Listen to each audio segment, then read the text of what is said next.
merci d'avoir accepté notre invitation au niveau de Balako TV et de la Côtière FM.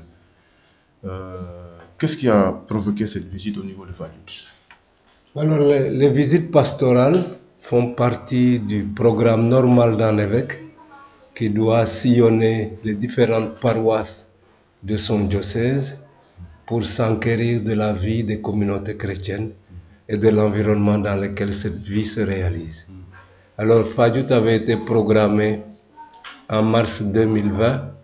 Malheureusement, la pandémie de Covid est passée par là. Et donc, j'ai dû ajourner cette visite. Et je suis content vraiment de pouvoir la faire maintenant. C'est pour sentir un peu la vie de la communauté, sa température, ses avancées, ses défis, ses problèmes. Et aussi, comment la vie se passe. Voilà. Derrière cette visite, est-ce que ce ne serait pas le fait, par exemple, que l'engagement à Fadjout laisse à désirer maintenant par rapport donc le passé, par rapport au passé? Alors, disons d'abord que je programme plusieurs visites. Après Fadjout, je vais aller à Kermassar, puis à Djouroup.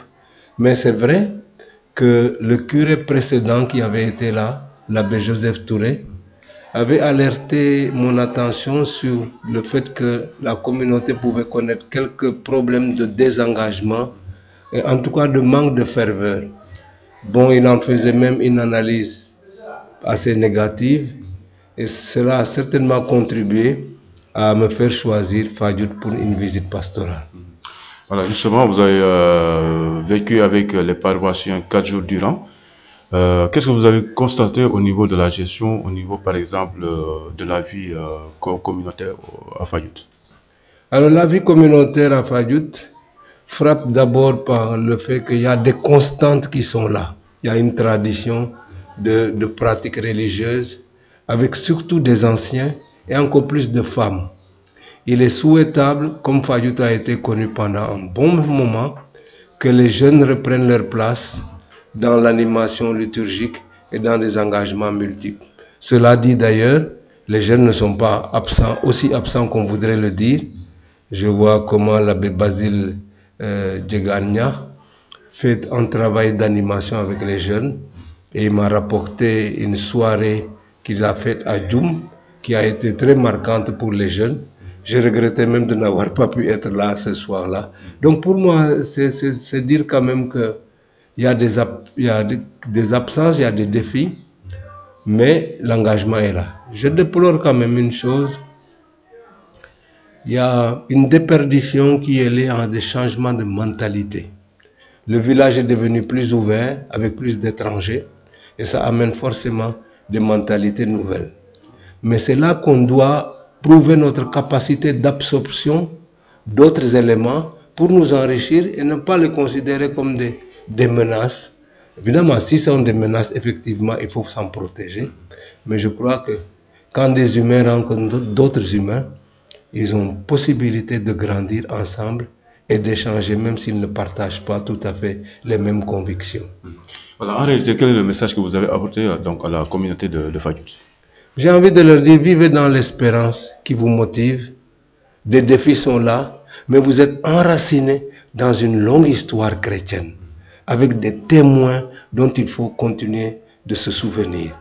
Avec un socle aussi solide, il doit être possible de relever des défis, qu'ils soient d'ordre économique, d'ordre liturgique et d'ordre d'engagement.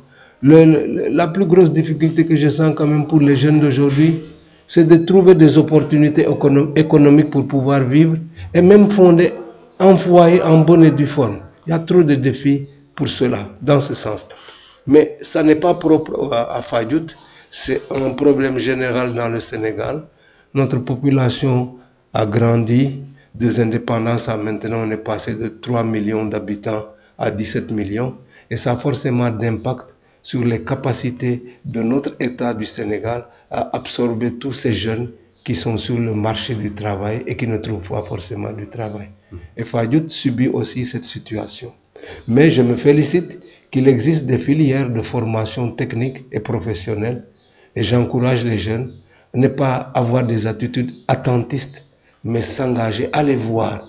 Et si jamais vous allez voir et que vous y trouvez votre compte, vous persévérez jusqu'à arriver au résultat. On n'a rien sans peine. Voilà, quelque part dans la Bible, il est dit que notre Dieu est jaloux.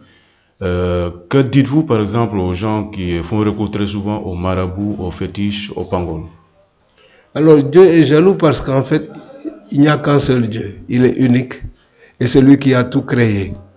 Alors quand on se limite à des intermédiaires, parfois qu'on a inventés de toutes pièces dans notre tête, évidemment, Dieu ne peut pas ne pas être jaloux parce que on a une fausse référence. Et donc le Dieu vrai, il s'est manifesté dans sa tendresse, dans son amour. Il veut notre bien, il veut que nous réussissions notre vie. Et il n'arrête pas de nous poursuivre, comme dit la Bible, pour nous faire du bien.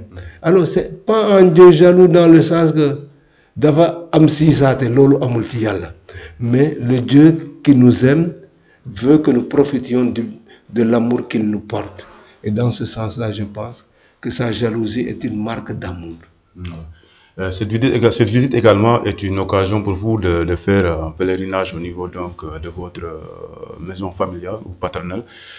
Un petit souvenir d'enfance. Petit souvenir d'enfance, bon, j'ai pensé à mon papa, à ma maman et à mes frères et sœurs. Et moi, je suis redevable à cet environnement chrétien qui m'a permis de grandir dans la foi, de sentir que Dieu m'appelait à être prêtre, d'avoir été soutenu dans ce projet par mes parents et d'être au service de l'Église aujourd'hui. Alors retourner là où je suis né, c'est évidemment rempli d'émotions pour moi. J'en rends grâce à Dieu et je le bénis pour ce qu'il a voulu réaliser à travers ma pauvre personne. Voilà, un mot à l'endroit des jeunes parce qu'effectivement, il y a des addictions qui sont là, donc qui dégradent nos mœurs.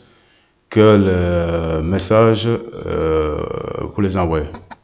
Alors, chers jeunes, j'ai envie de vous dire, la recherche de solutions ne passe pas par la désespérance. Soyez des jeunes d'espérance, appelés à relever des défis pour grandir. N'acceptez pas la fatalité de la déchéance. Puisque je n'ai pas réussi, je vais m'enfoncer dans une addiction, dans l'alcool ou autre, dans la drogue qui va m'amener à gâcher ma vie. La vie est tellement précieuse et Dieu nous fait tellement confiance que si nous savons nous tourner vers lui, je reste persuadé qu'il peut nous aider à trouver les bonnes solutions pour notre vie. Voilà, une fois de plus, merci Monseigneur Benjamin Ndiaye d'avoir accepté notre invitation sur donc, Balakos TV et la Côtière FM. Merci beaucoup. Merci à vous.